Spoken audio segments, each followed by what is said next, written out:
First love, ito ang pag-ibig na kailanman ay hinding-hindi mawawala o malilimutan ng ating isipan. Ito rin ang klase ng pag-ibig na maaaring mag-iwan ng magagandang alaala sa paglipas ng panahon. Ikaw kabarangay, anong karanasan ang tumatak sa iyo noong nakilala mo ang first love mo?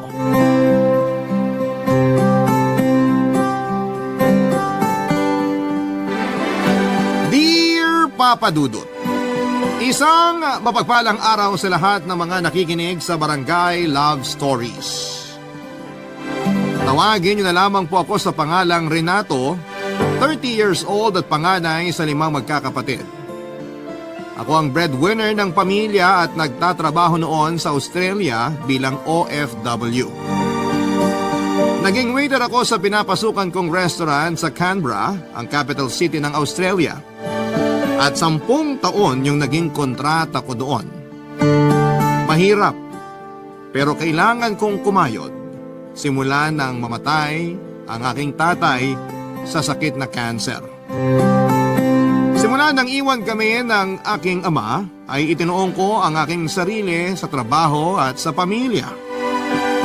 Sa 10 taon kong pagtatrabaho sa ibang bansa ay naipatayo ko na ang bahay namin.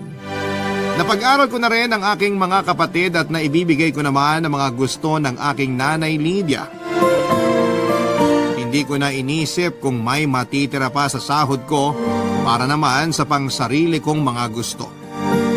Ang mahalaga ay maibigay ko ang pangangailangan ni nanay at ng mga kapatid ko. Maging maayos lang ang buhay nila at maging masaya ay okay na ako. Umikot ang mundo ko sa pagtatrabaho, Papa Dudut, at maibigay ang pangangailangan ng aking pamilya. 30 anyos na ako at sa buong pamamalagi ko sa Australia ay hindi ako nagka-girlfriend. Kahit nung magtrabaho ako sa Australia ay wala rin akong naging nobya. Ipinangako ko kasi sa aking sarili na pagtatapusin ko muna ng pag-aaral ang aking mga kapatid bago ako mag-asawa at bumuo ng sariling pamilya. Unti-unti ko namang natupad ang mga yon, Papa Dudut. At dahil doon ay napagdesisyonan ko muna noon na magbakasyon sa Pilipinas para makita naman ang ipinatayo kong bahay para kina nanay at sa mga kapatid ko.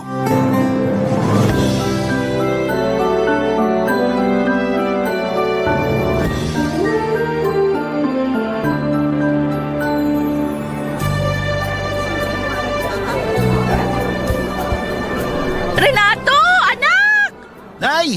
Sa wakas, nakauwi ka na. Pasensya na kung late ako sa pagsundo sa'yo. Kanina ka pa ba naghihintay? Hindi naman po, mga 30 minutes lang. Sabi ko naman po sa inyo, magta-taxi na lang ako. Ay naku, sayang ang gastos kung magta-taxi ka pa. Siguradong malaki ang magiging pamasahe mo. Isa pa, marami kang dalang gamit, kaya siguradong mahihirapan ka. Baka samantalahin ka pa ng ibang taxi driver dyan. Ay, oo nga po eh. Kaya ang hirap mamuhay dito sa Pilipinas. Minsan, sarili mo pang kababayan yung manloloko sa'yo. Samantalang, pare-pareho lang naman tayo na gusto makaraos sa araw-araw. Kaya nga nag-arkila na lang ako ng sasakyan natin pa uwi. Mas mura at mas komportable pa sa biyahe. Salamat, Nay. Wala yun! Siya nga pala, Renato. Hanggang kailan ka rito sa Pilipinas? 6 na buwan lang po. Ha? Ang tagal nun ah. May ipon naman po ako. Huwag nyo nang alalahanin yung gastos. Tsaka, halos 10 taon din ako nawala. Gusto ko naman makasama kayo ng matagal-tagal. Ay kung sa bagay, marami na ring nagbago mula nung umalis ka. Eh Nay, saan nyo pala gusto magbakasyon? O kaya baka may gusto po kayong bilhin o kainin. Naku, ang totoo anak. Matagal ko nang gustong bumili ng alahas. May binibenta kasi sa akin yung kapitbahay natin. Kaso hindi ko nabili. Kulang pa kasi yung budget ko. Baka pwedeng yun na lang. Ganun po ba? Sige po, bibili natin yan. Ay talaga? Oo naman po, Nay. Naku, napakabait talaga nitong anak ko. Kaya paborito ko to eh. Pahalik nga. Kayo talaga. Pinaliguan niyo pa ako ng halik sa pisngi. Tsaka alam ko naman pong binobola niyo lang ako. Uy, hindi Sa lahat ng anak ko, ikaw lang yung hindi nagpapasakit ng ulo ko. Bakit, Nay? Pinapasakit na ba ng mga kapatid ko yung ulo nyo? Ay, kung alam mo lang, Renato, yung isa mong kapatid na babae, gusto palaging sumasama sa mga barkada. Magbi-beach daw sila. Hindi ko pinayagan kasi malayo at may mga kasamang lalaki. Kayo naman, Nay. Para namang hindi kayo dumaan sa pagkadalaga. Sana pinayagan nyo na. Anong payagan? Nako, hindi Iba na ang mga kabataan ngayon. Hindi tulad ng mga panahon nyo na may mga takot pa sa magulang. Masyado na silang mapupusok ngayon. Alam mo ba yung anak ng kapitbahay natin? Grade 10 pa lang, buntis na! Kayo talaga. Tayo na lang kaya mag-beach magkakasama. Tagal ko na rin hindi nakakita ng dagat. Doon sa Australia, puro mga building at sasakyan lang nakikita ko. Talaga ba, anak? Uy, sige, sigurado ako matutuwa ang mga kapatid mo. Papadudot ni minsan ay hindi ako humindi sa mga gusto ng aking ina. Kung ano ang mga bagay na gusto niyang bilhin at gawin ay palagi ko yung sinusunod. Madalas nga ay kulang pa ang pinapadala ko sa panggastos nila sa bahay. Minsan ay naiinis ako dahil halos kakapadala ko pa lamang ng pera sa kanila, wala pang isang buwan ay ubos na. Pero kahit na ganoon ay hinahayaan ko na lamang. Dinadaan ko na lamang sa pag-iinom ang inis ko. At kinabukasan ay balik na naman sa normal ang lahat. Paulit-ulit lang ang nangyayari sa akin at wala naman akong magawa dahil para din naman sa kanila yung ginagawa ko noon. May mga pagkakataong nangungulila ako noon sa aking pamilya. Mahirap man ay tinis ko ang mga araw na ako lamang ang mag-isa. Papadudot minsan nga ay naisip ko na umuwi na lamang at maghanap ng trabaho. Pero tuwing sasagi sa isipan ko ang mga bagay na yon ay palaging may nangyayari na hindi ko inaasahan. Nang minsang magpaalam ako sa boss ko na mag-resign ako ay sakto namang naaksidente ang bunso kong kapatid. Nabangga raw ng kotse ang minamaneho niyang motor. Wala akong nagawa kundi ang ipagpaliban na lamang muna ang pag-uwi ko sa Pilipinas dahil nabaon ako sa utang noon sa mga kaibigan ko sa Australia para sa pampapagamot sa kapatid ko. Hindi ko alam ang gagawin ko ng mga panahong yon, Papadudot. Wala kasi sa buwan ng budget ko ang emergency fund na gagamitin para sa ospital kaya nakahiram ako sa mga kasama ko sa trabaho. Itinuloy ko ang pagtatrabaho sa Australia kasi ayaw ko namang pumayag na magtrabaho si nanay. Matanda na siya at may mga iniinda na ring mga sakit. Kaya kahit halos magkandakuba na ako sa pagtatrabaho sa ibang bansa, ay nagtiyaga pa rin ako dahil kailangan ako ng pamilya ko. Isang buwan pa nga lang ako noong nagbabakasyon sa Pilipinas, Papadudot, ay naimitehan ako ng mga kaklase ko noong high school na pumunta sa aming class reunion. Nung una ay ayaw kong pumunta dahil nahihiya ako. Alam ko kasing mas successful na sa akin ang mga kabatch ko. Pero nang malaman kong may isang tao na naging importante sa akin ang dadalo, hindi na ako nagdalawang isip pa at pumayag na sa imbitasyon nila. Pakiramdam ko tuloy ay nanunumbalik ang masasayang nangyari noong high school pa ako. Pumunta ako sa class reunion namin at doon ko siya nakita. Hindi pa rin siya nagbago, Papadudot. Maganda pa rin siya tulad ng dati at masasabi ko talagang first love never dies. Dahil nang magkita muli kami ay muling bumilis ang tibok ng aking puso. Muli kaming nagkita ng babaeng una kong minahal, Papadudot. Siya nga pala, ang pangalan niya ay Luisa.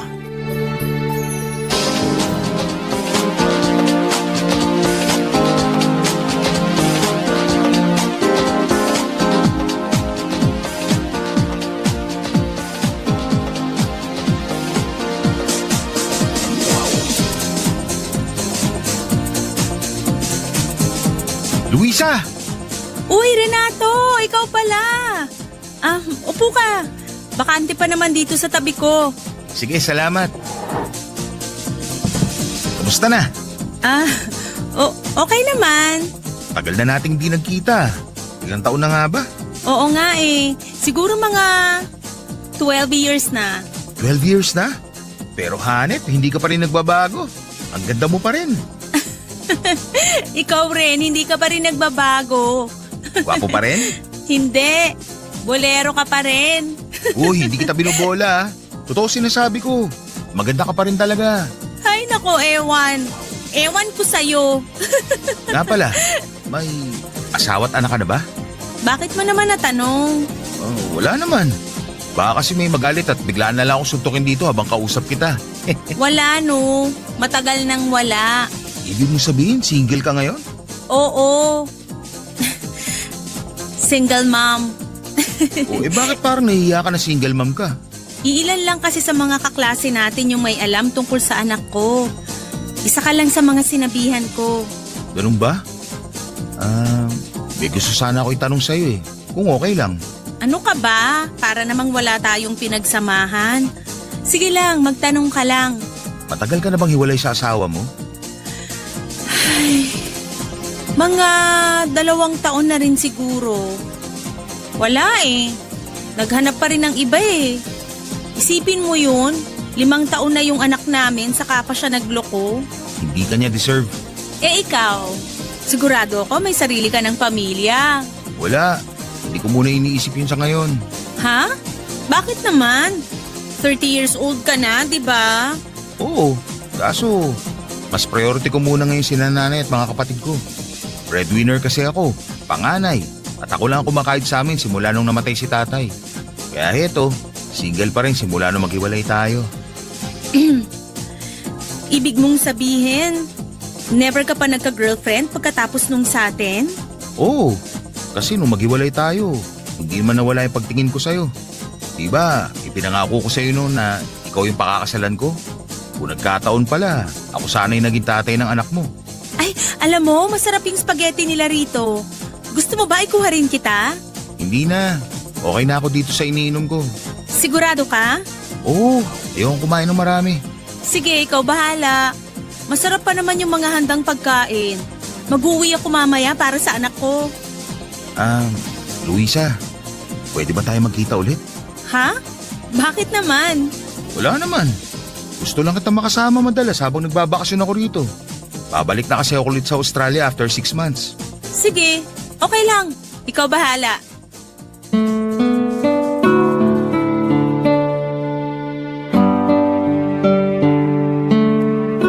Papadudot pakiramdam ko ay nagkaroon ulit ako ng pag-asa sa sinabing yon ni Luisa. Naging memorable ang gabing yon para sa akin.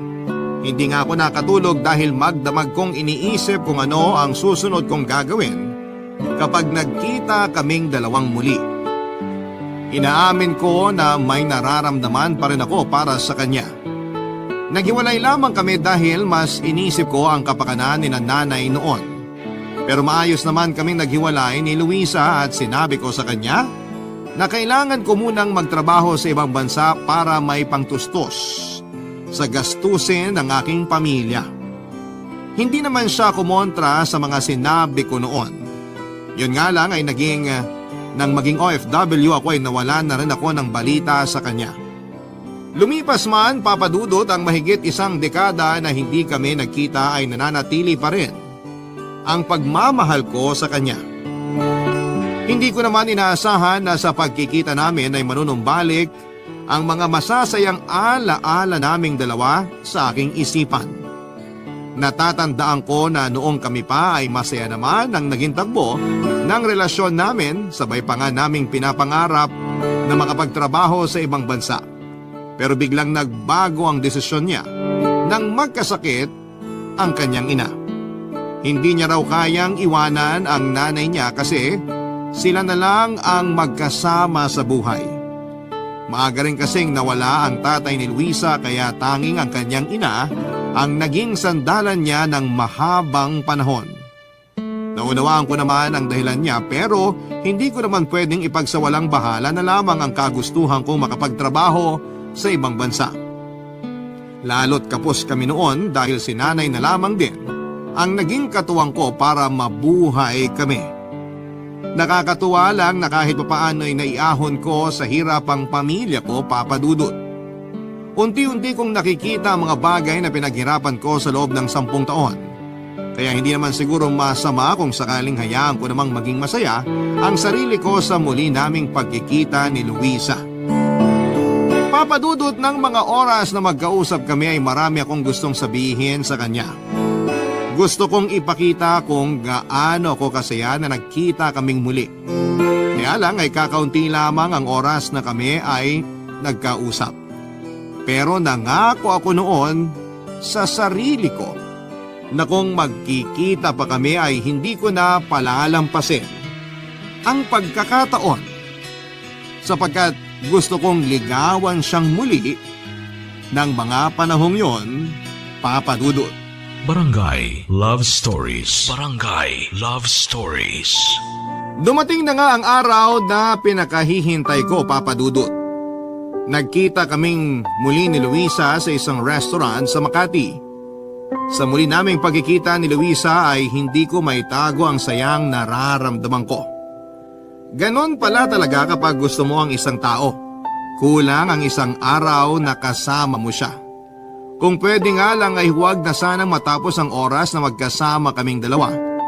Hindi mawala ang ngiti sa mga labi ko habang kausap ko siya at pakiramdam ko ay sasabog ang dibdib ko sa sobrang kaba habang kausap ko si Luisa. Hindi ko nga siya magawang titigan ng diretsyo sa mga mata dahil naiilang ako. Pero hindi ko hinayaan na pangunahan ako ng kaba noong mga oras na yon. Inamin ko sa kanya na gusto ko siya at nung una ay tila nag-aalinlangan siyang sumagot nang aminin ang totoo kong nararamdaman para sa kanya.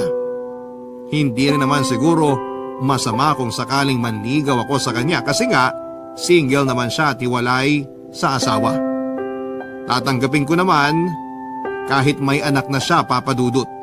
Alam kong hindi magiging madali ang lahat sa amin pero kahit ano pa man ang pagsubok na dadaanan naming dalawa ay handa akong harapin makasama lamang siya. Hindi ko naman pinalampas ang sandali na magkasama kami at tinanong ko siya kung maaari ba akong dumalaw sa bahay nila. Pumayag naman siya, Papa Dudut. Pagkakataon ko na kasi yon para patunayan sa kanya na handa akong ipaglaban ang nararamdaman ko para sa kanya. Noong mga oras na yon ay nakatayo ako sa harap ng pinto ng bahay niya.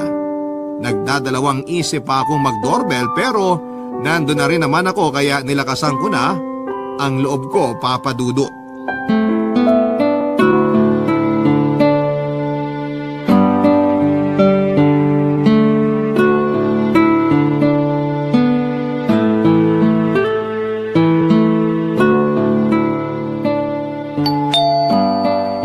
Sino naman kaya to? Sandali lang. Surprise! Renato, ikaw pala. Hindi mo man lang sinabi na dadalaw ka? Gusto sana kita sorpresahin kaya eto, para sa'yo pala. Salamat. Nag-abala ka pa? Halika, pasok ka. Mag-isa ka lang ba? Oo. Pasensya ka na, medyo magulo tong bahay. May gusto ka bang inumin? Juice, soft drinks? Kape, meron ka ba dyan? Oo. Sandali, ipagtitimpla kita. Maupo ka muna.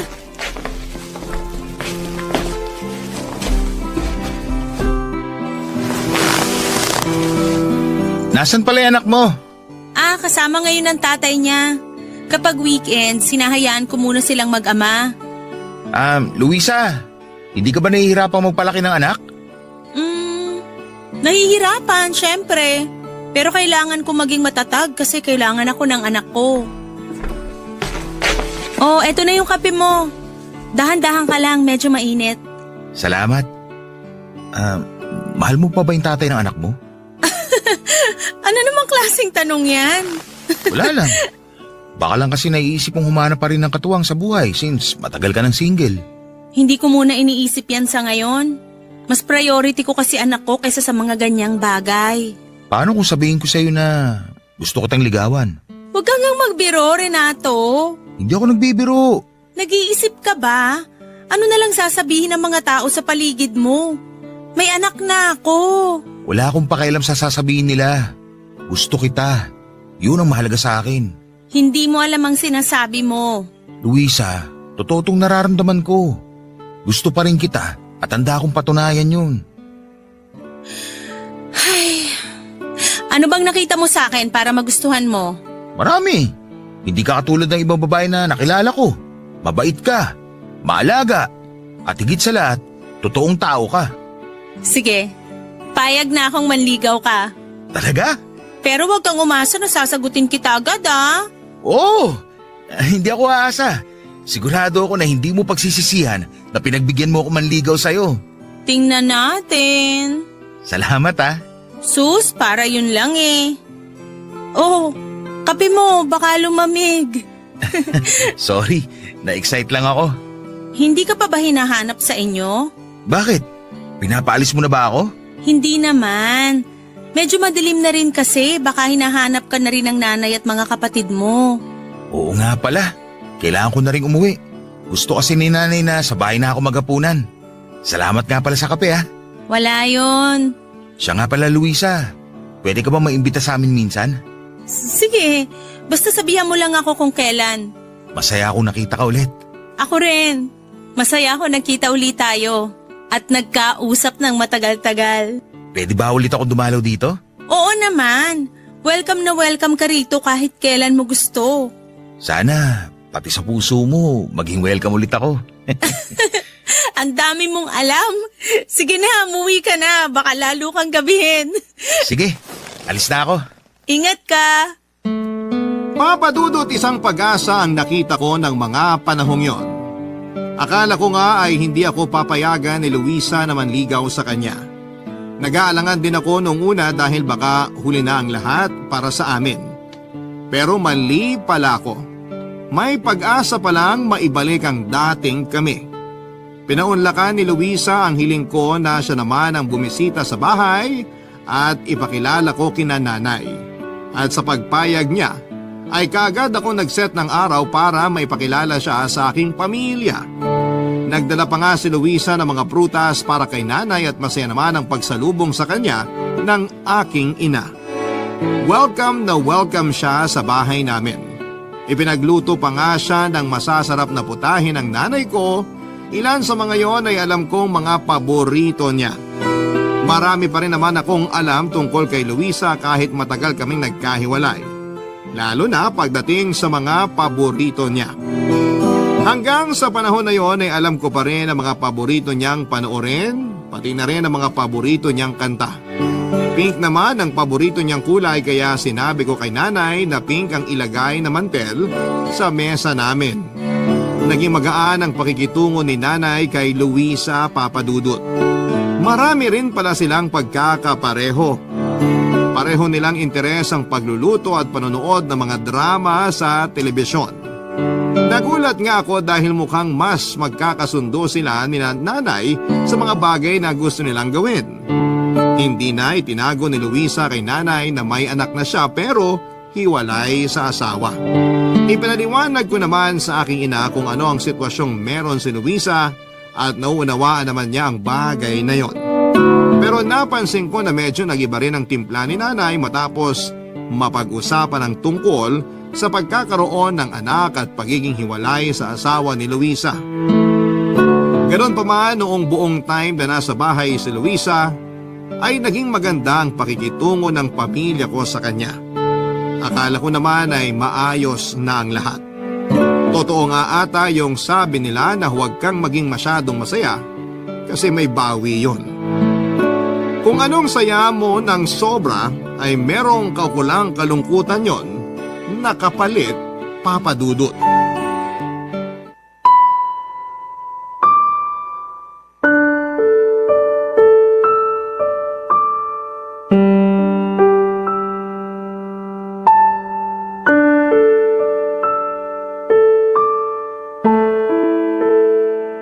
Nay, pwede ho ba tayo mag-usap? Sige anak, ano bang pag-uusapan natin? Bakit bigla na lang nagbago yung timpla nyo kanina nung nalaman nyo may anak na si Luisa?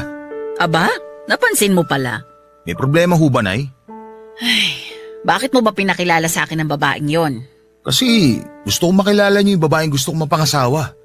Akala ko okay siya sa inyo. Akala ko rin eh. Pero hindi ko pala siya gusto para sa'yo. Marami pang ibang babae dyan. Makakahanap ka pa ng disenteng babae. Disente siya, Nay. Disente? Naririnig mo ba yung sarili mo, Renato? Kailan ba naging disente ang babaeng naanak ka na ng kung sinong lalaki, ha? Ano?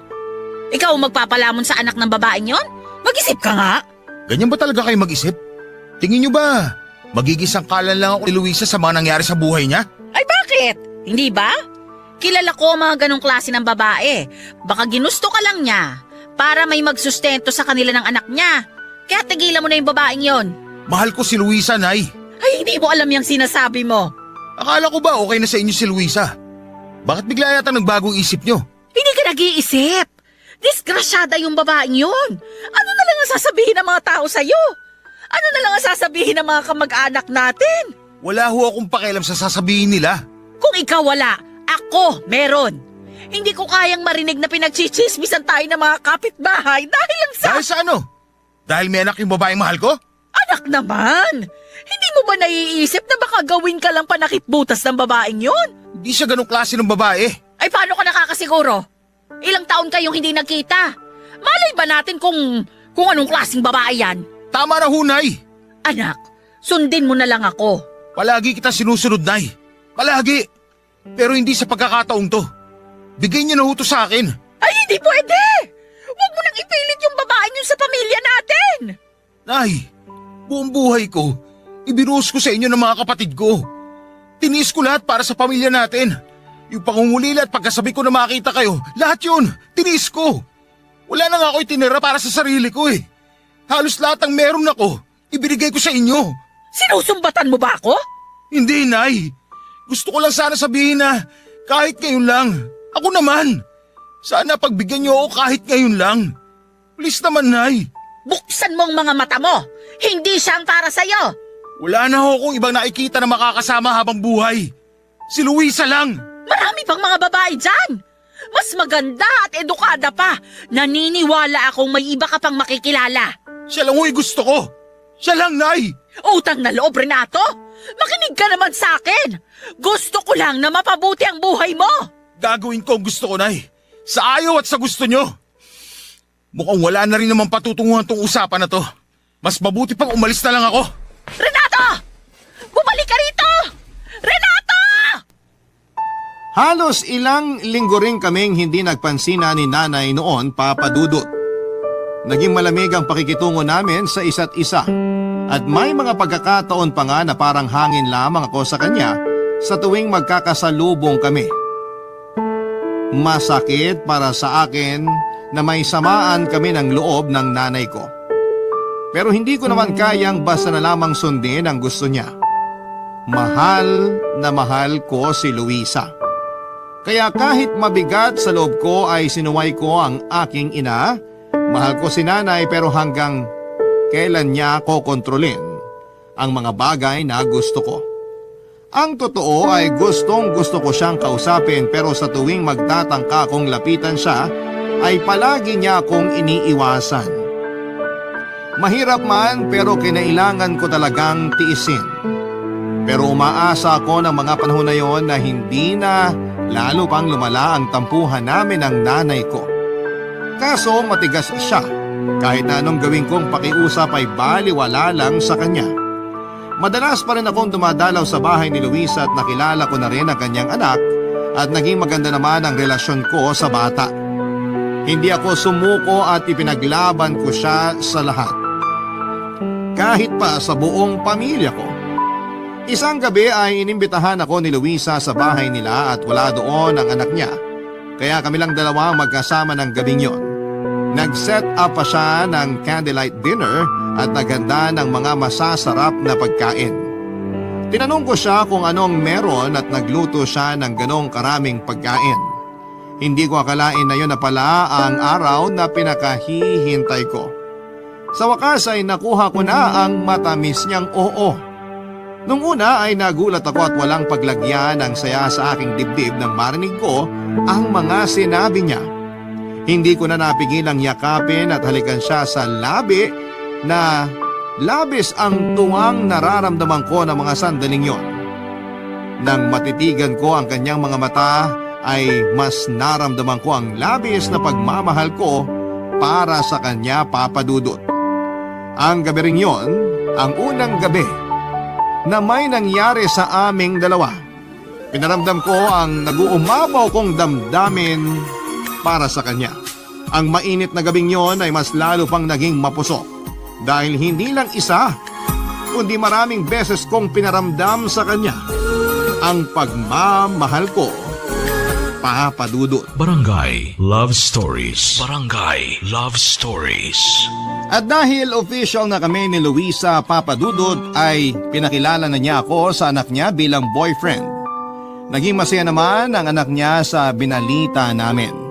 Mabuti pa nga ang bata, hindi hinusgahan ang relasyon namin ng nanay niya. Sa halip na kumontra ay sinuportahan pa kami. Ipinakilala ko na rin siya sa mga kapatid ko bilang girlfriend ko. Hindi rin naman kumontra ang mga kapatid ko dahil gusto lang din ng mga ito na maging masaya ko. Mabuti na nga lang at hindi nila ako pinigilan sa gusto ko. Pero iba ang naging reaksyon ni nanay nang sabihin kong kami na ni Luisa. Tahimik lamang si nanay na mga oras na yon. Pero alam kong hindi niya nagustuhan ang ibinalita namin sa kanya. Iniwasan pa nga ni Luisa or iniwasan niya si Luisa nang alokin siya nito ng pagkain. Nahuli ko rin siya noon na pinapagalitan si Luisa nang hindi sinasadyang matapunan siya nito ng tubig sa damit. Inawat ko noon si nanay pero sinabi lang ni Luisa na wag na lang daw akong pumatol dahil siya naman ang may kasalanan. Hindi ko talaga maintindihan si nanay ng mga panahon na yon, Papa Dudut, at hindi na nga lang ako sumagot dahil ayaw ko rin namang mapahiya si Luisa. Para bang hangin lang si Luisa kay nanay at hindi ko nagustuhan ang inasal ng nanay ko sa harap ng babaeng mahal ko. Para na rin niya akong binastos sa mga ginawa niya. At dahil nga roon ay hindi ko napigilan ng aking sarili na kumprontahin muli si nanay nang makauwi na si Luisa. Nakakainis lang na hindi man lang nirespeto ng nanay ko ang kagustuhan ko. Siya pa ang may ganang magmataas pagkatapos ng lahat ng ginawa ko para sa pamilya namin. Hindi naman sa nanunumbat ako, Papa Dudut, pero sa hirap ng dinanas ko sa ibang bansa.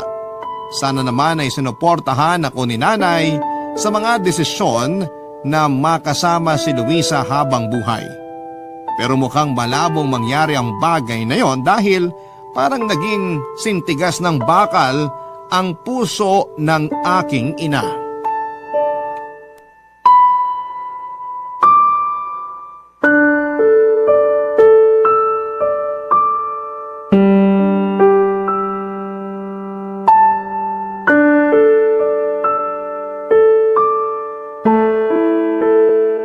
Nay, kausapin mo naman ako. Hanggang kailan mo ba ako babaliwalain? Hanggat hindi mo nilalayuan ang babaeng yon, hindi magiging maayos ang pakikitungo ko sa'yo. Ilang beses ko po bang sasabihin sa inyo na mahal ko siya? Wala akong pakialam. Kung hindi mo hihiwalayan ang babaeng yon, huwag kang umasa na magkakaayos tayo. Bakit ba ayaw niyo sa kanya? Mabuting tao si Luisa. Sigurado ako magugustuhan niyo siya. Bakit hindi niyo muna siya subukan kilalanin? Ay, hindi ko siya kailangang kilalanin. Ilang beses ko na rin bang sasabihin sa'yo na kilala ko yung hilat siya ng mga ganong klase ng babae. Sasaktan ka lang niya. Talaga po ba? Ang bilis niyo naman manghusga. Manghuhula po ba kayo para malaman na sasaktan niya lang ako? Renato, wag mo nga ipagtanggol ang babaeng yon. May pangalan po siya, Nay. Wala akong pakialam. Hindi ko siya gusto. At kahit kailan, hindi ko siya magugustuhan. Nay naman! Ay, Renato, tama na. Huwag mong ipilit sa akin ang gusto mo mangyari. Dahil kahit anong gawin mo, hindi ko siya magugustuhan. Ano po bang kailangan kong gawin para matanggap niyo si Luisa? Anak, pakiusap. Tigilan mo na yung kapipilit na magustuhan ko siya. Wala rin mangyayari. Ganyan na ba talaga katigas yung puso mo, Nay? Ilang beses ko bang sasabihin sa'yo na ayoko sa babaeng yon? Hindi po kayo magdedesisyon para sa akin. Nanay mo ako. Kaya may karapatan ako na magdesisyon para sa pamilyang to. May nanay pa pala ako. Huwag mo kong binabastos, ha? Ganito talaga igaganti niyo sa akin sa lahat ng sakripisyong ginawa ko? Ikaw lang naman yung inaalala ko. Ako ba talaga o yung sinasabi ng ibang tao? Anak, ayaw mo kasing makinig sa akin. Nay, buong buhay ko, sa inyo lang ng mga kapatid ko umikot yung mundo ko. Huwag niyo naman ako ipagdamot sa taong mahal ko. Hindi naman sa ganun. Simula nung mawala si tatay, ako na yung nagtrabaho para sa pamilyang to. Halos mangulila ako sa inyo habang nasa ibang bansa ako. Pero may narinig ba kayo sa akin? Di ba wala? Anak, hindi mo kasi naiintindihan. Hindi po, Nay. Naiintindihan ko na. Mas mahalaga sa inyo yung sasabihin ng iba kaysa sa mararamdaman ko. Wala naman kayong pakialam sa akin, di ba? Kaya mas mabuti pa kung aalis na lang ako rito. Ano ka mo? At saan ka naman pupunta? Aalis na lang ako sa bahay na to. Kukunin ko lang yung mga gamit ko. Anak, mag-usap tayo. Paano naman kami ng mga kapatid mo? Huwag kayong mag-alala. Padadalan ko pa rin naman kayo ng pera. Anak, huwag ka nang umalis. Hindi ko na kaya, Nay. Kung ganito lang din ang gusto nyo mangyari, mas mabuti pang lumayo na lang muna ako. Papa Dudut, dahil sa naging pagtatalo namin ng nanay ko ay nag-decide na muna akong umalis sa amin. Pinuntahan ko si Luisa sa bahay nila at nakiusap na kung pwede ay sa kanila na muna ako tumuloy. Magiliw naman akong pinatuloy ng girlfriend ko sa bahay nila. Mabigat man sa akin ang pag-alis ko sa amin ay wala naman akong magagawa dahil ayoko rin naman na mas lumala pa ang hindi namin pagkakaunawaan ni nanay. Tiniis ko na hindi ko siya kausapin. At may mga pagkakataong tumatawag siya pero hindi ko yon sinasagot. Hindi naman ako nagmimintis na magpadala sa kanila sa tuwing kailangan nila ng pera sa bahay. Pero sa kapatid ko pinapadaan ang mga pinapadala ko dahil gusto kong maramdaman ni nanay na masama pa rin ang loob ko sa kanya. Para bang naging bato na rin ang puso ko dahil sa mga nangyari. 2 linggo rin akong nagstay kina Luisa, Papa Dudut. Akala ko nga ay hahayaan lamang ako ni Luisa sa desisyon ko. Pero iba pala ang babaeng minahal ko. Siya mismo ang kumumbinsi sa akin na makipag-ayos kay nanay.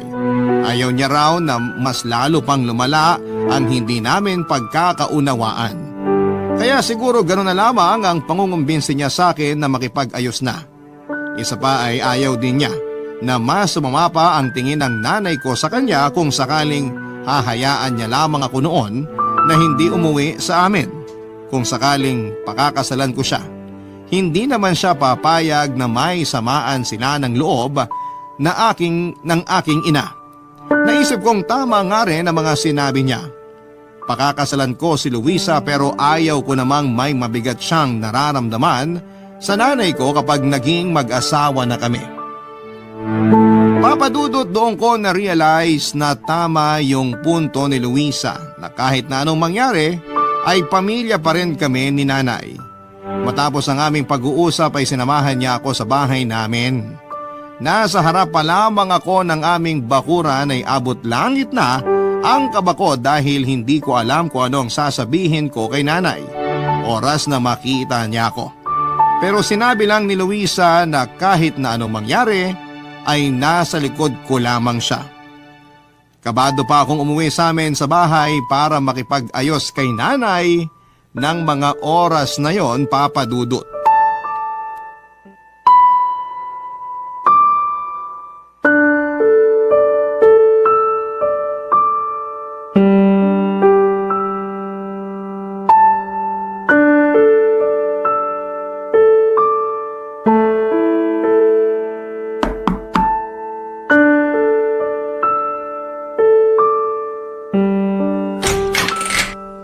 Nay, Oh, butit umuwi ka pa. may kasama po pala ako. Nay, kumusta po? O siya, pumasok na kayo. Naghanda ako ng pagkain. Sige po.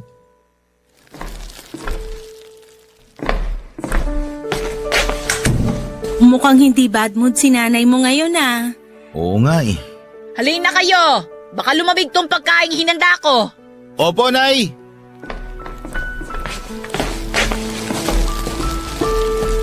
Nay, para po pala sa inyo. Bumili po kami ng kakanin sa palengke para may merienda kayo. Ilagay mo na lang dyan. Salamat.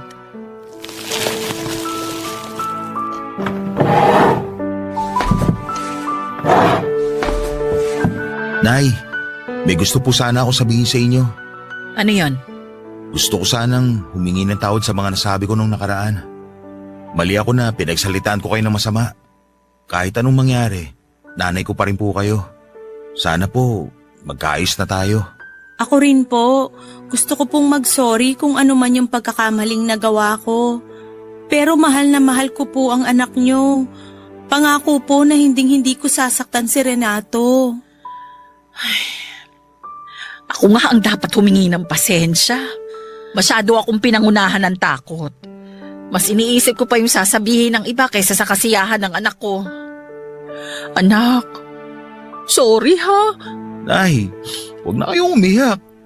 Luisa, anak. Pasensya ka na kung nahusgahan kita kaagad. Sana mapatawad niyo pa ako. Wag na po nating isipin yon. Ang mahalaga po sa akin ngayon, okay na po kayo ni Renato. Ang totoo nga niya, Nay. Si Luisa po ang kumumbisi sa akin na kausapin kayo. Talaga ba? Naku, hindi ka naman pala talaga nagkamali ng babaeng pakakasalan, ano? Totoo po yan. Ang swerte niyo po, tita. Napakabait po ng anak niyo at napalaki niyo rin siya ng tama. Naku, totoo yan. Napakaswerte ko sa anak kong yan. Pero wag mo na akong tawaging tita. Nanay na lang din ang itawag mo sa akin. Pasasaan pa't magiging manugang din naman kita. Naku, Nay, wala pa po sa isip namin yan. Hindi pa nga po nagpo-propose tong si Renato. Ang totoo niya, Nay. Kaya rin ako nagpunta dito. Gusto ko po sana magpaalam. Magpaalam saan? Pakakasalan ko na po si Luisa pagbalik ko galing Australia. Hoy, Anak? ano bang sinasabi mo? Matagal ko nang gusto mag-propose sa'yo. Pero gusto ko kapag ginawa ko yon, sa harap mismo ng nanay ko. Kaya eto, hawak ang singsing na to. Luluhod ako sa harapan mo. Ano bang ginagawa mo? Tumayo ka nga dyan. Luisa, pumapayag ka ba na pakasalan ako? Pumayag ka na. Sige na, Luisa. Oo naman. Pumapayag ako na magpakasal sa'yo. Mahal na mahal kita. Mahal na mahal din kita. O tama na yung kaswitan nyo. Baka lumamig tong iniluto ko. Basta ha, bigyan nyo ako agad ng apo. Apo ka agad, Nay. Ilan po ba ang gusto nyo, Nay? Hoy, kumalma ka nga. Bakit? Doon din naman tayo pupunta. Ay nako, tama na nga yan. Kumain na tayo. Basta gusto ko, maganda ako sa kasal ninyo. Naku, tamang-tama, Nay. Magaling na makeup artist yung kaibigan ko. Sigurado ako na magiging maganda kayo sa araw ng kasal namin at magmumukha kayong dalaga. Talaga ba? Opo! Napakasaya ng araw na to. At hindi na rin ako makapaghintay na ikasal kayo mga anak.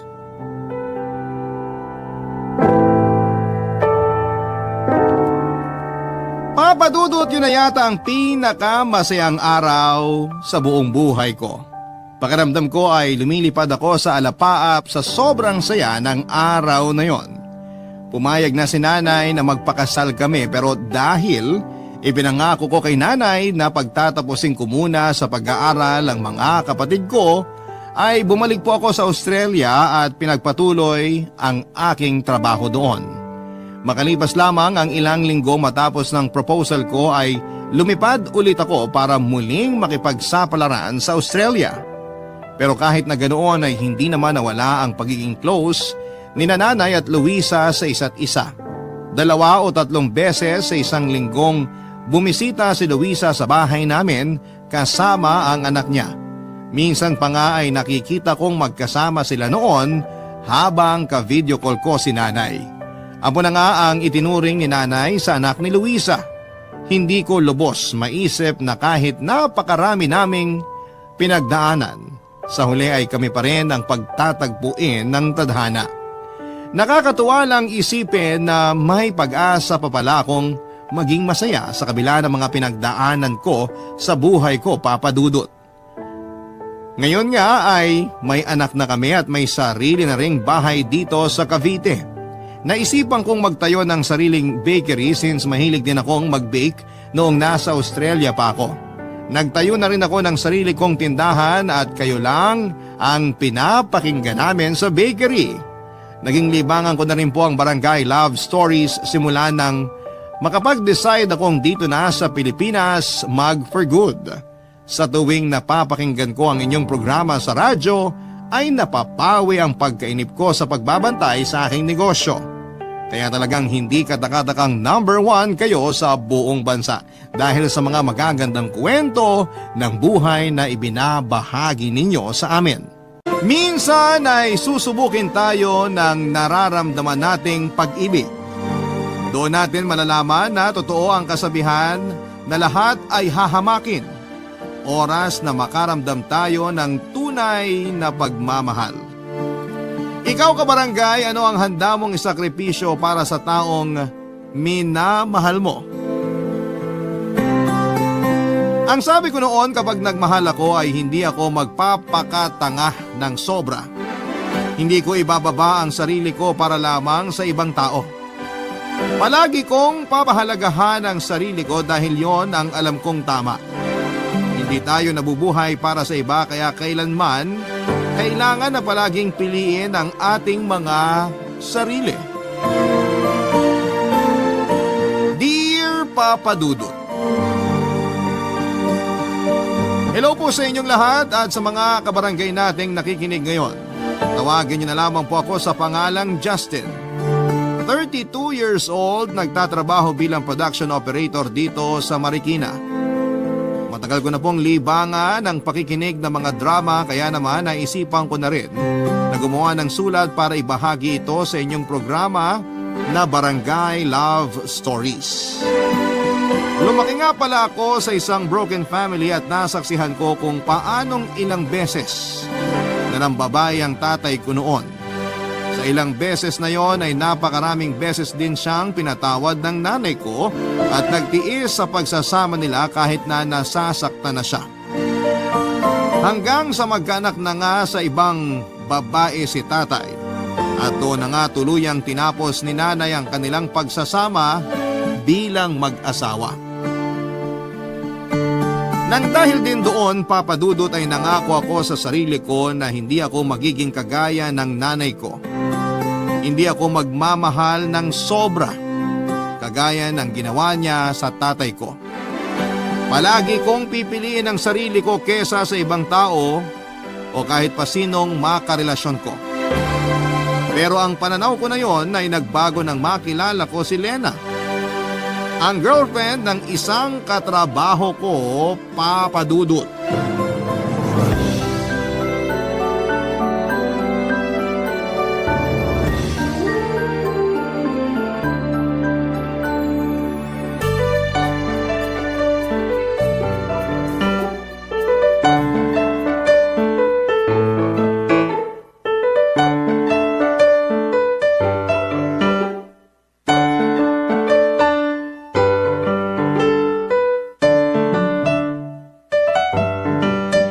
Mga pare, mauna na kaming umuwi ni Lena. Baka matraffic pa kami.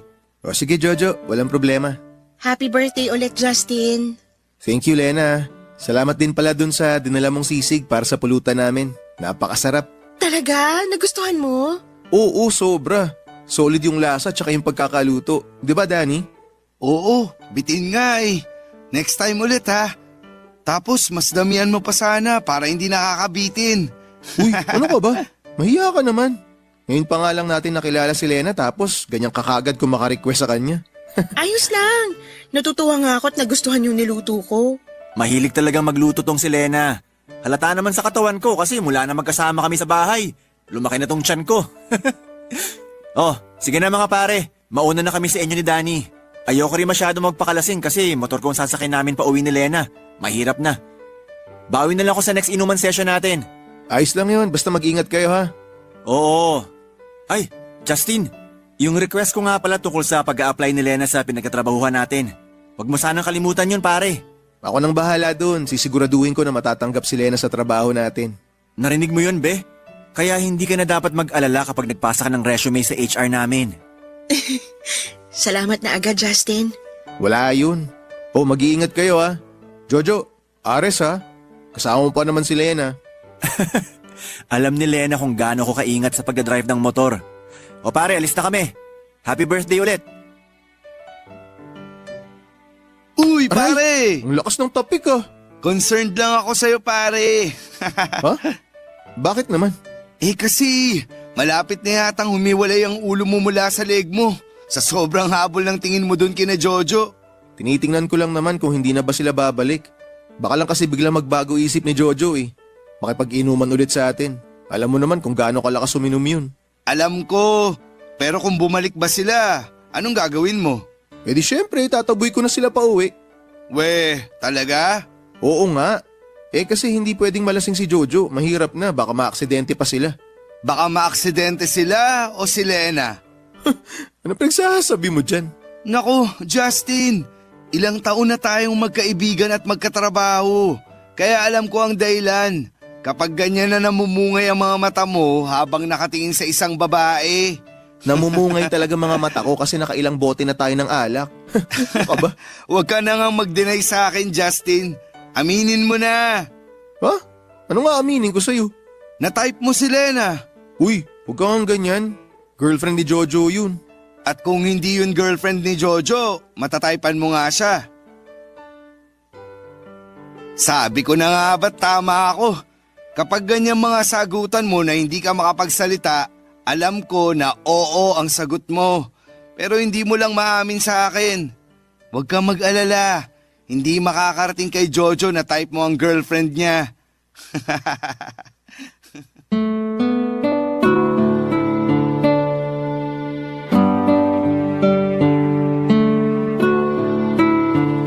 Papadudot maganda si Lena. Hindi siya matangkad, morena ang kulay ng kanyang makines na balat. Malambing ang kanyang boses at pinaka gusto kong parte ng mukha niya ay ang mga mata niya na para bang palaging nang-aakit.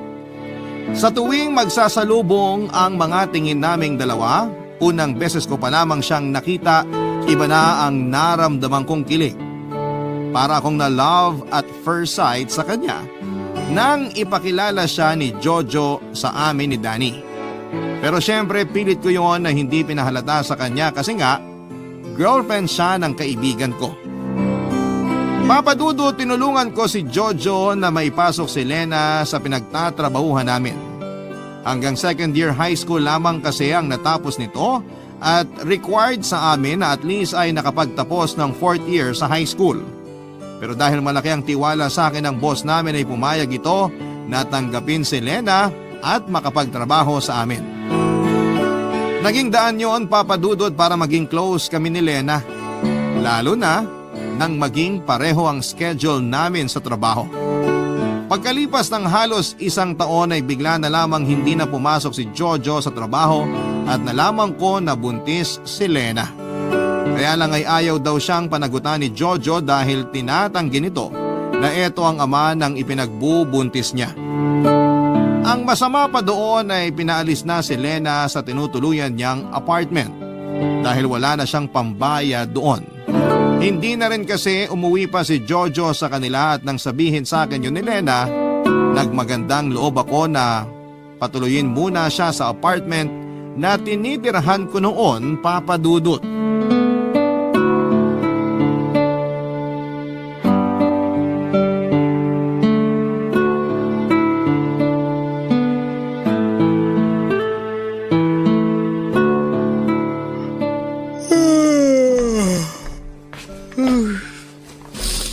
Grabe. Nakakaantok talaga kapag ganito kaaga ang shift sa trabaho. Mabuti naman at gising ka na, Justin. Lena, ang aga mo namang nagising. Oo, nagluto kasi ako ng maaalmusal natin eh. Yan pala yung mabangong amoy na gumising sa akin kanina. Pagbangon ko ng sofa, akala ko nanggagaling sa kapitbahay yung amoy. Ang laki rin kasi ng kusina mo rito sa apartment. Kaya hindi masyadong dinigsasala yung pagluluto na ginagawa ko rito. Umupo ka na dyan. Malapit na ako matapos sa pagpiprito ng galunggong dito. Parang sobrang aga mo nagising ah. Di naman masyado. Hindi masyado pero nakapagsangag ka na ng kanin. Nakapagprito ka na rin ng itlog. Ito, nakahain na dito sa lamesa. Puno na rin tong termos, oh. Kagabi wala nang laman to ah. Mabilis lang din talaga akong kumilos at magluto kaya natapos ko na kaagad gawin ang mga yan. Eto na yung pritong galunggong na bagay dyan sa sinangag na kanin natin. Grabe, ang sarap naman ng almusal ko. Sisipagin talaga ako nito magtrabaho mamaya. Kailangan mong kumain ng marami kasi alam ko na kapag ganitong patapos ng buwan, tambak talaga kayo sa trabaho. Sinabi mo pa. Kaya panay din ang overtime ko kasi nire-require ng manager namin. Kaya nga ubusin mo tong niluto ko para may energy ka mamaya sa overtime nyo. Gagawin ko talaga yan pero syempre, tutulungan mo ako na ubusin tong mga niluto mo. Oo naman kasi kanina pa rin kami nagugutom ng baby ko eh. Ay, yan na nga ang sinasabi ko eh. Masyado mong pinapagod ang sarili mo. Baka makasama yan sa ipinagbubuntis mo. Hindi naman ako ganong napagod. Hindi gaano pero halos lahat ng gawain dito sa apartment inaasikaso mo. Yung paglalaba, paglilinis ng banyo, pagdidilig ng ilang halaman ko sa labas, tsaka pag-aayos ng mga gamit sa sala. Lahat yun palagi mong inaasikaso. Wala rin kasi akong ibang pwedeng pagkaabalahan dito sa apartment mo, Justin eh. Pwede ka namang manood ng mga palabas sa GMA o makinig sa Barangay LS para hindi ka naiinip dito. Ayun na nga, hindi rin kasi talaga ako sanay na hindi kumikilos sa bahay kaya naghahanap talaga ako ng pwedeng gawin. Pero kailangan mo na ring sanayin ang sarili mo na ipahinga ang katawan mo. Nabanggit mo kasi sa akin yung sinabi sa'yo ng doktor na medyo sensitibo ang pagbubuntis mo. Kaya kailangan mong alagaan ang katawan mo. Inaalagaan ko naman ang sarili ko kaya hindi mo ako dapat alalahanin. Ang totoo, nahihiya na nga ako sa'yo, Justin. Bakit ka naman nahihiya sa akin? Kasi ilang araw na rin akong nagiging abala sa'yo. Sa halip na masarap ang pahinga mo sa kwarto, doon ka sa sala natutulog para magamit ko yung kwarto mo. Okay lang naman talaga sa akin kahit sa sofa na lang ako matulog. O kahit nga maglatag ako ng banig sa sahig, makakatulog pa rin ako ng maayos. Ayun naman ang di ko matitiis, Lena. Yung makita na sa sofa ka natutulog lalo na sa kalagayan mo ngayon. Pero apartment mo to, kaya mas may karapatan ka na. Lena, ang sabi ko naman sa'yo, di ba? Habang nandito ka sa apartment ko, ituring mo na rin na parang bahay mo to. Huwag kang mahiya o mailang sa akin. Dahil gusto ko na maging komportable ka habang nandito ka. Salamat talaga, Justin. Salamat sa lahat ng tulong mo sa akin. Sus, wala yun. Basta ikaw, Lena. Papadudot nang magsimulang lumalim ang pagkakaibigan namin ni Lena noon. Mas lalo ring lumalim ang espesyal na pagtingin ko para sa kanya. Doon ko nalaman na galing siya sa mahirap na pamilya at lumulungas pa siya ng Maynila para makipagsapalaran sa buhay. Meron siyang 6 na kapatid sa probinsya at dahil siya ang panganay, siya rin ang maagang sumalo ng responsibilidad mula nang mamatay ang kanilang ama. Doon ako mas lalong humanga kay Lena, Papadudot, kasi nakita ko ang tiyaga niya at labis na pagmamahal sa kanyang pamilya. At kahit wala na siyang masyadong kilala sa Maynila, naglakas loob siyang lumuwas at pumasok sa iba't ibang trabaho na alam niya na para lang makapagpadala ng pera sa pamilya niya sa probinsya. Sa isang karinderya siya noon nagtrabaho nang makilala niya si Jojo at maging boyfriend. Kay Jojo rin ang galing ang ideya na doon na lamang siya magtrabaho sa kumpanya namin na kaagad naman niyang sinang-ayunan. Maayos naman ang naging pagsasama nila kahit may ilang pagtatalo din sila tungkol sa mga gastusin, Papadudot. At pambababae ni Jojo na ilang beses niyang pinalampas. Pero mula na makipaghiwalay ito sa kanya pagkatapos niyang ipaalam na buntis siya ay bigla na lamang itong nag-resign sa kanyang trabaho at hindi na muli pang nagpakita sa kanya, Papadudot. Barangay Love Stories. Barangay Love Stories. Papadudot, sinuggest ko kay Lena na umuwi na lamang muna siya sa pamilya niya sa probinsya. Pero ang sabi niya ay ayaw niyang umuwi sa probinsya para lamang pagchismisan siya ng mga tao doon. Ayaw niya rin na madismaya ang nanay niya dahil ilang beses siyang pinigilan nito na lumuwas ng Maynila.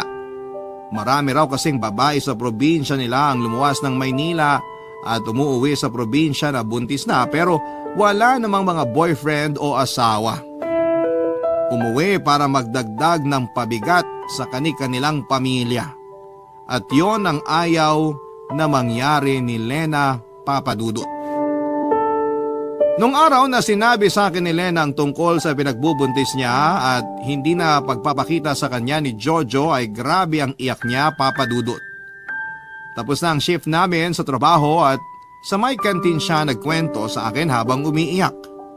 Namumroblema siya kung saan siya titira sa oras na tuluyan na siyang paalisin ng may-ari ng tinutuluyan niya. Napadala na raw kasi niya ang pera niya sa probinsya at hindi niya pwedeng galawin ang ipon niya. Halos hindi na raw siya kumakain ng maayos para lamang makatipid. Kaya naman doon na ako nag-alok ng tulong sa kanya, Papadudut. Ayaw pa nga niya noon tanggapin ang tulong ko na doon muna tumuloy sa tinitirhan ko. Pero dahil wala na rin siyang ibang mapupuntahan, tinanggap na rin niya ang tulong na binibigay ko. Kasunod ang pag-resign sa trabaho, Papadudut.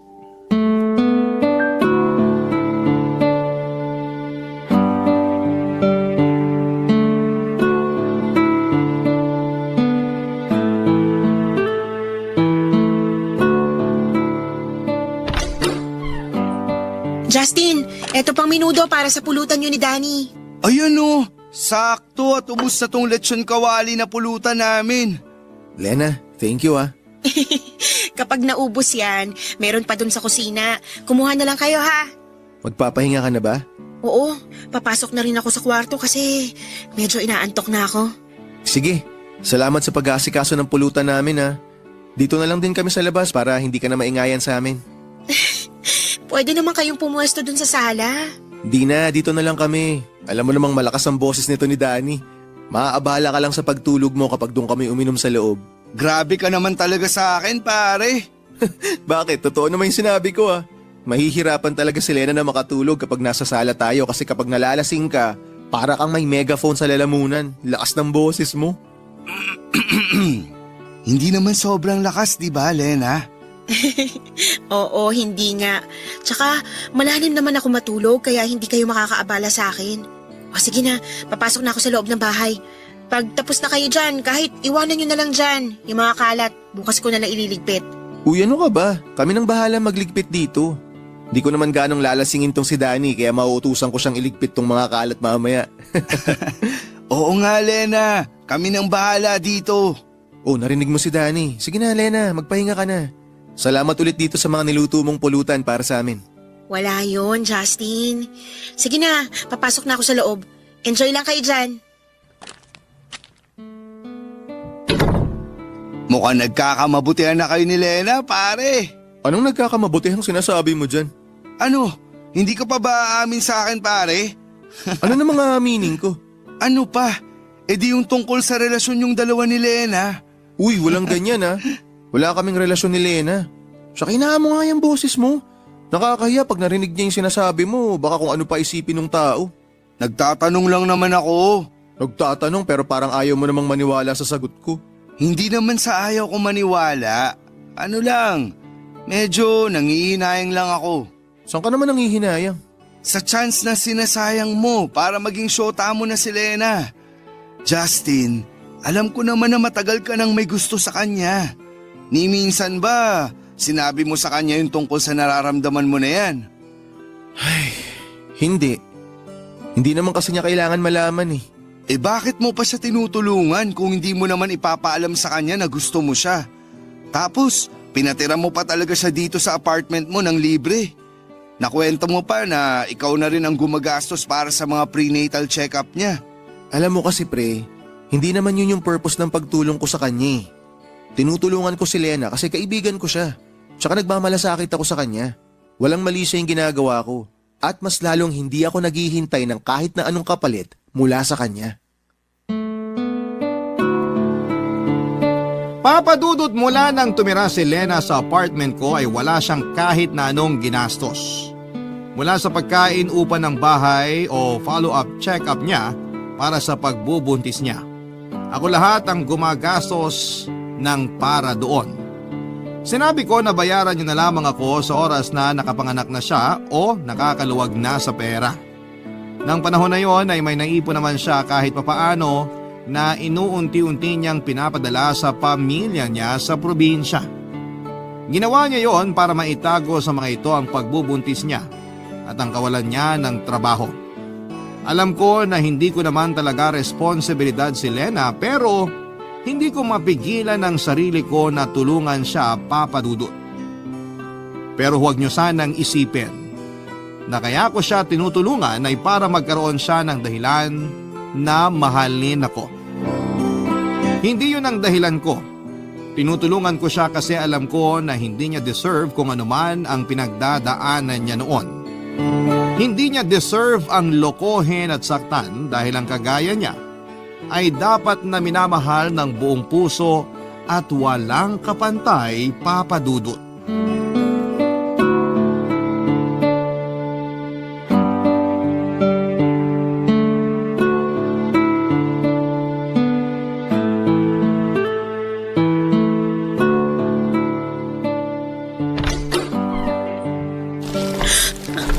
Justin, ang aga mo naman yatang umuwi ngayon.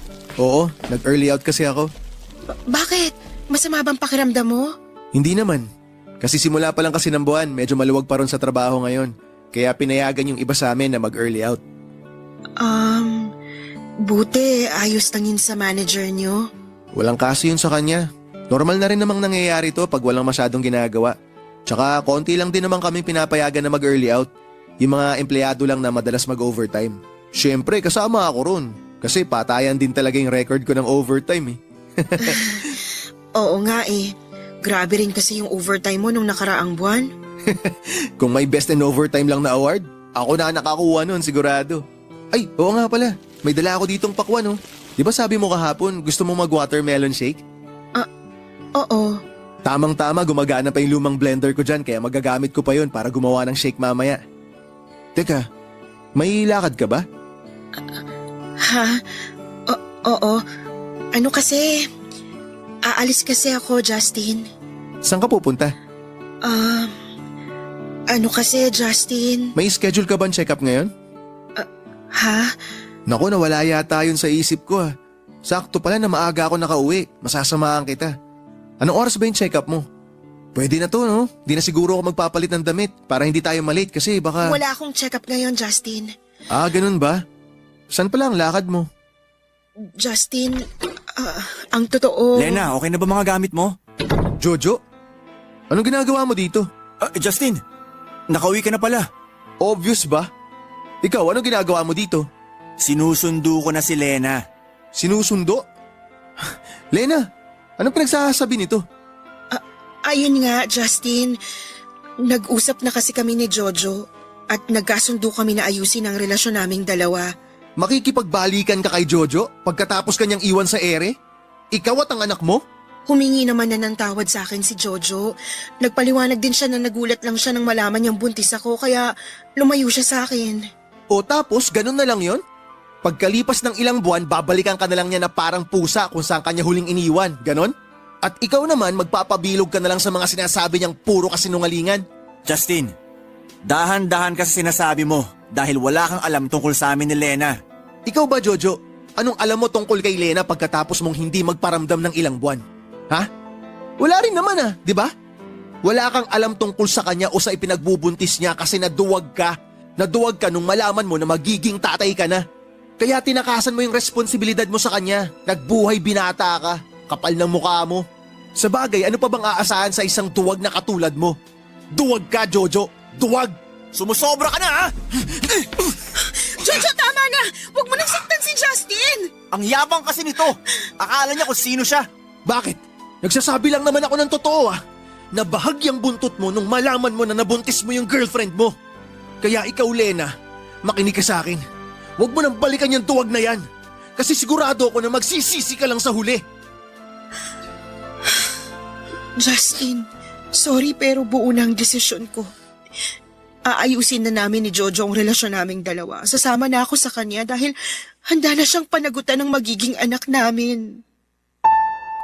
Aaminin ko sa inyo, Papa Dudut, na may bahagi ng sarili ko ang umaasa na sana'y dumating ang araw na mahalin din ako ni Lena. na mapagtanto niya na mas karapat dapat ako para sa kanya. Hindi ako humingi ng kahit na anong kapalit sa mga ibinigay na naitulong ko sa kanya, pero umaasa ako na sana'y dumating ang araw na masuklian lahat ng sakripisyo at pagmamahal na ginawa ko para sa kanya. Umasa ako na tanggapin niya ako bilang tamang tao na bahagi ng buhay niya. Kaya naman sobra akong nasaktan, Papa Dudut, nang kaagad akong iwanan ni Lena dahil lamang sa biglang pagbalik ni Jojo sa buhay niya. Hindi ako makapaniwala na kaagad na sasama si Lena sa kanya pagkatapos ng ginawa ni Jojo sa kanya. Bakit ito pa rin ang pinili niya kahit na labis na siya nitong nasaktan?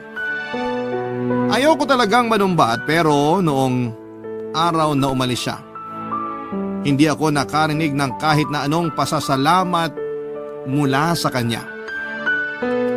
Ganon talaga, Papa Dudut, siguro sa mundo ng pag-ibig. Kahit pa tinuturo ng isipan natin kung sino ang tamang tao para sa atin, madalas na mas pinipili pa rin natin ang maling tao dahil sila ang tinitibok ng puso natin. Papa Dudut. Barangay Love Stories. Barangay Love Stories. Papa Dudut, kahit na ilang beses ko pang gustuhing pigilan si Lena na umalis na tinitirhan ko, ay tuluyan na rin akong walang nagawa dahil wala rin naman talaga akong karapatan sa ipinagbubuntis niya. Mahal ko si Lena at kailangan na irespeto ko ang desisyon niya, lalo na at hindi naman talaga ako parte ng buhay niya. Wala akong karapatan sa buhay niya. Papa Dudut, sobra akong nanibago mula nang umalis si Lena sa apartment ko dahil nasanay na rin talaga ako na nandun siya. Ilang buwan din siyang tumira sa bahay at pakiramdam ko noon, nagsasama na kami talaga bilang mag-asawa. Nag-resign na rin kasi siya sa trabaho kaya palaging nasa apartment lang. Lumalabas lamang siya ng bahay kapag may kailangang bilhin sa palengke o kaya ay may check-up siya sa OB niya. At syempre kasama niya ako palagi kapag pupunta siya ng ospital. Parang ako na talaga ang partner niya kahit pa nga doon siya sa kwarto natutulog at ako naman ay sa sofa sa may sala.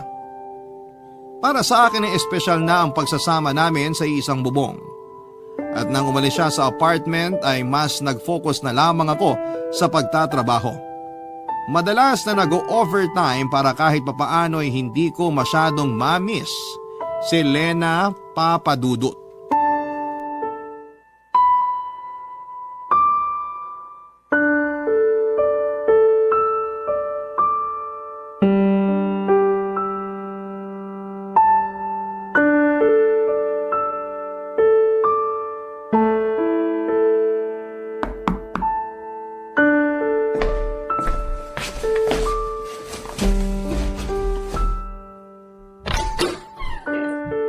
Lena? Hi, Justin. Good morning. Good morning. Napadalaw ka? Pwede ba akong pumasok sa loob ng apartment mo? Ha? Oo naman. Halika, pasok ka. Salamat.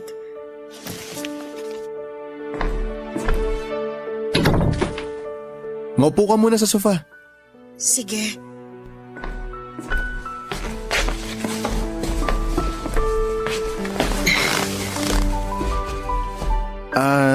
Nagugutom ka ba? May gusto ka bang kainin o inumin? Gusto mo ba ng kape o... Justin, ayos lang ako. Hindi ako gutom at hindi rin ako nauuhaw. Okay. Bakit ka nga pala biglang bumalik dito sa apartment? Tsaka napansin ko medyo malaki yung bag na dala mo Anong meron? Ang totoo, umalis na kasi ako dun sa tinutuluyang bahay ni Jojo. Ha? Bakit? Anong nangyari? Uy, Lena, sandali lang. Huwag kang umiyak. Sabi mo sa akin kung ano bang nangyari. Sinaktan ka ba niya? Pinagbuhatan ka ba niya ng kamay? Mas masakit pa dyan ang ginawa niya sa akin, Justin. Anong mas masakit pa yung ginawa niya sa'yo? Bakit? Ano bang ginawa niya? Sabihin mo sa akin, Lena. Niloko niya ako. Niloko ako ni Jojo, Justin. Niloko niya ako. Ang sakit. Ang sakit, Justin. Lena, sandali, huminahon ka lang. Baka mamaya makasama pa sa baby mo yung sobrang pag-iyak mo eh. Ang sakit kasi talaga, Justin. Hindi ako makapaniwala na magagawa yun sa akin ni Jojo ngayong magkakaanak na kami. Ano ba kasing nangyari? Nahuli ko siya na may ibang babae na pala siya. Paano mo siya nahuli? Ilang araw na kasi siyang umuwi ng malalim ang gabi. Tapos, madalas na may naaamoy akong pabango ng babae sa mga damit niya na nilalaban ko. Baka naman may katrabaho lang siyang babae na napadikit sa kanya. Posible naman yun. Hindi, Justin. Noon pa lang, malakas ng kutob ko na may ibang babae si Jojo. Kaya hindi ako nakatiis. Pinuntahan ko siya kagabi sa pinagtatrabahuan niya. Nakuha ko kasi yung address sa company ID niya, kaya alam ko kung saan ko siya pupuntahan. Sinakto ko sa oras ng tapos ng trabaho niya at doon. Doon ko nakita na tama ang lahat ng hinala ko, Justin. Nakita ko siyang naglalakad habang may kahawak kamay siya na ibang babae. Kaya hindi ko na napigilan ang sarili ko. Sinugod ko sila pero pinagtabuyan lang ako ni Jojo. Tinulak niya pa ako ng malakas. At halos masubsob ako sa lupa nang gawin niya yun. Ano? Ginawa niya sa'yo yun? Oo. At sinabi niya na kahit kailan, ayaw niya na raw ako makita pero hinintay ko pa rin siya sa apartment niya, Justin. Hinintay ko siya hanggang kaninang madaling araw. Pero hindi siya umuwi. Nag-text lang siya sa akin na sana raw pag-uwi niya sa bahay. Hindi niya na ako makita doon. Ay, napakawalang hiya talaga ng lalaking yun. Justin, ayoko talaga sanang umalis. Ayoko masirang pamilya namin at ayoko lumaki na walang tatay ang magiging anak ko pero pagod na ako. Pagod na akong mahalin si Jojo. Pagod na akong masaktan ng dahil sa kanya pero natatakot ako. Natatakot ako kasi wala na akong alam na ibang pwedeng puntahan dito sa Maynila kaya nandito ulit ako. Justin, sorry. Sorry kung bigla na lang akong umalis doon. Sorry kung hindi man lang ako nakapagpasalamat sa'yo. Nahihiya ako na bumalik dito ngayon pero wala na talaga akong ibang pupuntahan. Kaya sorry. Sorry talaga. Lena, huwag ka na mag-sorry. Hindi naman ako nagalit sa'yo eh. At mas lalong hindi rin kita pababayaan. Hindi ko kayo pababayaan ng magiging anak mo. Papadudot sa parting ito ng sulat ko ay alam ko na marami ng kabarangay ang naiinis sa akin ngayon dahil sa ginawa ko na muling pagtanggap kay Lena sa apartment ko. Pero naaawa na lang din kasi ako sa kanya. Ang laki na ng tiyan niya at hirap na siyang maglakad tapos ay halata sa mukha niya na sobrang stress pa siya. Sino ba namang hindi may stress kung halos harap-harapan na pala siyang niloloko ng karelasyon niya? Alam ko na mahirap din sa kanya na bumalik sa akin pero ginawa niya dahil malaki ang tiwala niya sa akin. Alam niya na hindi ko siya kayang tiisin. Alam niya na maaawa ko sa kanya. Kaya tutulungan ko rin siya, papadudot. Sige, aaminin ko na hindi lang talaga awa ang nararamdaman ko para kay Lena ng mga oras na yon. Nandun pa rin ang espesyal na pagmamahal ko para sa kanya. Kailanman ay hindi yon nawala o nabawasan. Kahit pa nasaktan talaga ako dahil sa biglang pag-iwan niya sa akin para lamang bumalik kay Jojo. Malalim pa rin ang pagmamahal ko para sa kanya kaya naman, kagaya ng dati, sinuportahan kong muli siya. Tinulungan at inalagaan hanggang sa makapanganak siya. Ako ang gumastos lahat para sa panganganak niya hanggang sa pangangailangan ng baby niya sa loob ng ilang buwan. Kahit kailan ay hindi ako humingi ng kapalit at palagi kong Sinasabi na ginagawa ko yon dahil magkaibigan kaming dalawa. Dahil espesyal sa akin ang friendship namin at napamahal na rin sa akin ang anak ni Lena, Papa Dudut.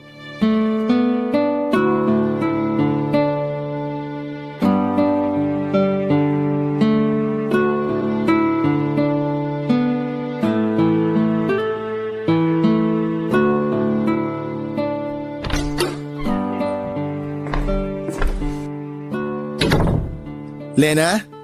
Lena, nasa kwarto ka ba? May papakita ako sa'yo, dali. Sigurado magugustuhan mo to. Justin, Lena, sorry hindi na ako kumatok. Dumiretso pasok na ako. Excited na kasi ako ipakita sa ito eh. Ay, teka, tulog na ba si baby? oo, kanina pa kaya medyo malalim ng tulog niya sa crib ngayon. Mamaya ako na lang siya lalambingin.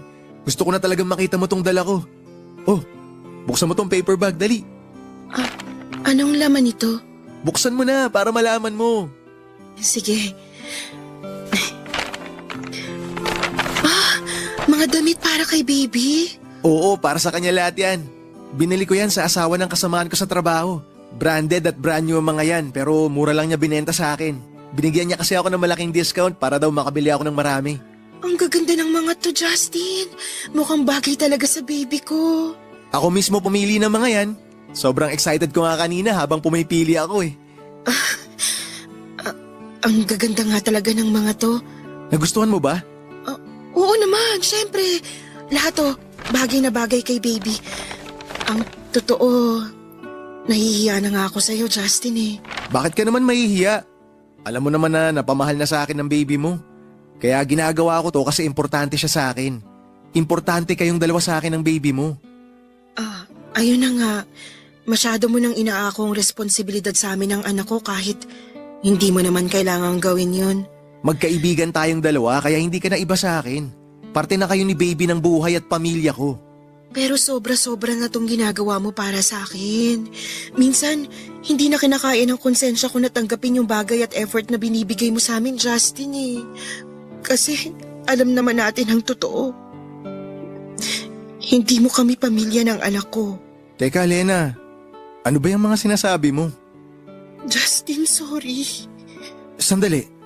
Bakit meron dalawang malaking bag dyan sa tabi ng kama? Mga gamit niyo ba ni baby yung nasa loob ng mga bag na yan, Lena? Ano, Lena? Bakit hindi mo sinasagot yung tanong ko? Ano ba talagang problema? Bakit bigla ka nalang nag-impake? Aalis na ako, Justin. Aalis na kami ng anak ko. Ano? Salamat sa lahat pero kailangan na naming umalis, Justin. Kailangan na naming umalis dito sa apartment mo. Pero bakit nga? Ano bang nangyari at bigla ka nalang nagdesisyon ng ganyan? Ginagawa ko lang kung ano yung alam kong tamang gawin. Okay, ganito. Sabihin mo sa akin ang totoo.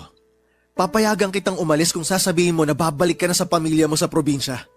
Kung doon kayo pupunta ng baby mo, papayag ako, walang problema. Kung gusto mo nga, ako pa mismo maghahatid sa inyong dalawa ron. Ano? Bakit hindi ka makasagot? Siguro tama yung hinala ko, no? Siguro tama yung iniisip ko na babalik ka lang naman dun sa walang kwentang Jojo na yun. No? Tama ako, no? Nagpunta kasi siya dito kahapon habang nasa trabaho ka at humingi siya ng sorry sa akin. At pinatawad mo naman agad siya. Pagkatapos ng lahat ng masasamang bagay na ginawa niya sa'yo? Lena, pinabayaan ka ni Jojo. Nasaan ba siya nung oras na nanganak ka? Sino bang kasama mo nung unang beses na mahawakan mo yung baby mo? Hindi ako nanunumbat pero sana naman maisip mo na kahit kailan hindi siya naging mabuting tatay para sa baby mo. Nagbago na si Jojo at naniniwala ako sa kanya. Alam ko na mahal niya kami ng baby ko. Yan din ang sinabi mo dati. Tsaka alam mo sa totoo lang, nakita ko na lahat to. Nangyari na lahat to eh. Yung bigla ka nalang aalis dito para lang bumalik sa walang kwentang Jojo na yun. Lena, kailan ka ba maaawa sa sarili mo? Ha?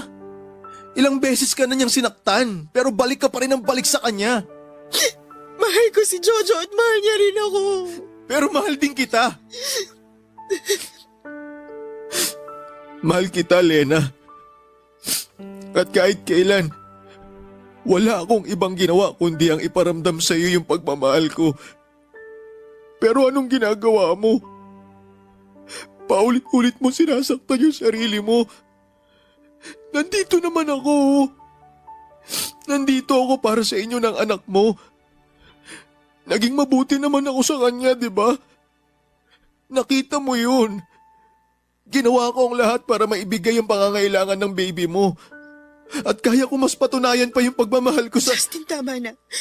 Alam ko naman yung tungkol sa nararamdaman mo para sa akin sa simula pa lang eh. Kaya sobra ako nagpapasalamat sa'yo. At sorry. Sorry kung kahit kailan hindi ko kayang suklian yun. Bakit hindi mo muna subukan? Subukan mo na mahalin ako, Lena.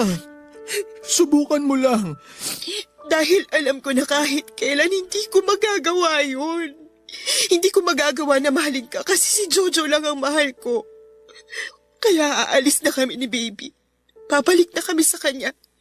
Sa tunay na tatay ng baby ko. Lena, please. Pagbigyan mo naman ako. Subukan mo lang na mahalin ako. Huwag ka na munang umalis dito. Kaya ko kayong alagaan ng anak mo. Kaya ko magpakatatay at gagawin ko ang lahat para sa... Tama na, Justin.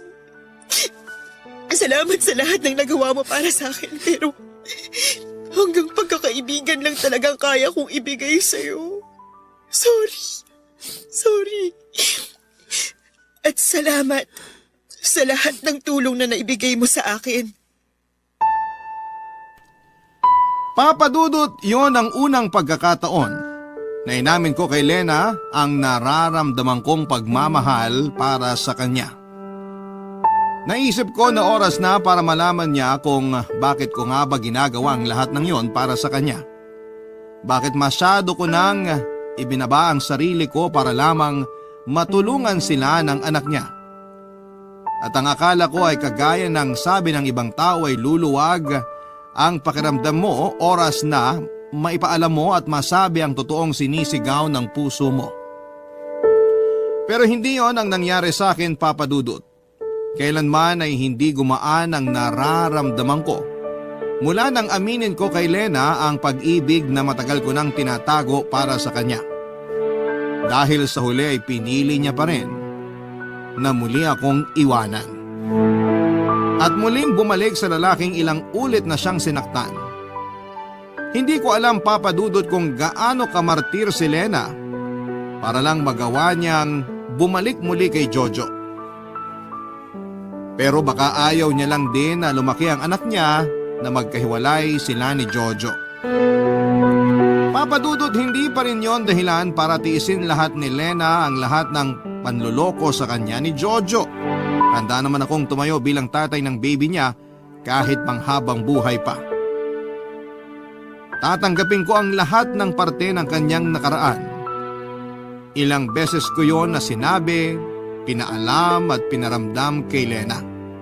Kaya nga, ginasusan ko siya kasama ng anak niya.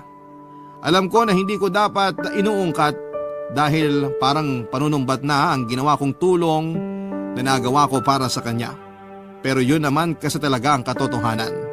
Noong mga oras na nahihirapan si Lena sa pagbubuntis niya ay ako ang kasama niya hanggang sa dumating ang espesyal na araw na isinilang na niya ang anak niya.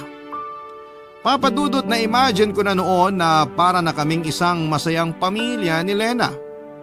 Ako na ang kikilalaning tatay ng anak niya at magsasama na kami bilang isang pamilya.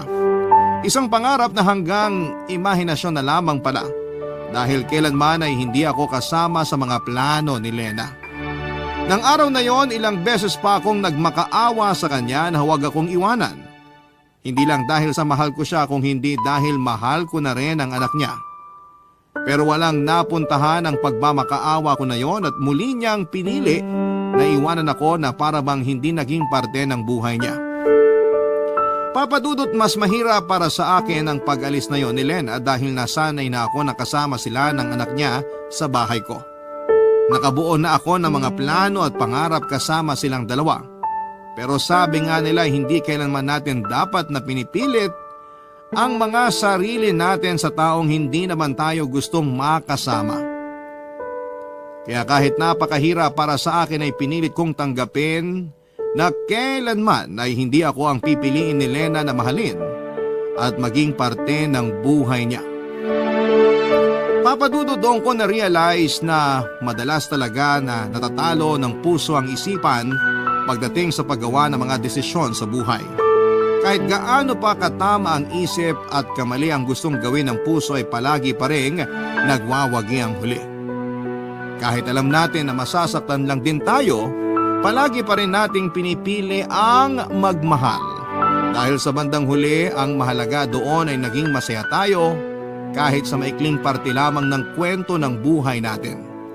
Dito na po nagtatapos ang sulat ko at sana'y nakapag-iwan po ito ng aral sa ating mga kabarangay.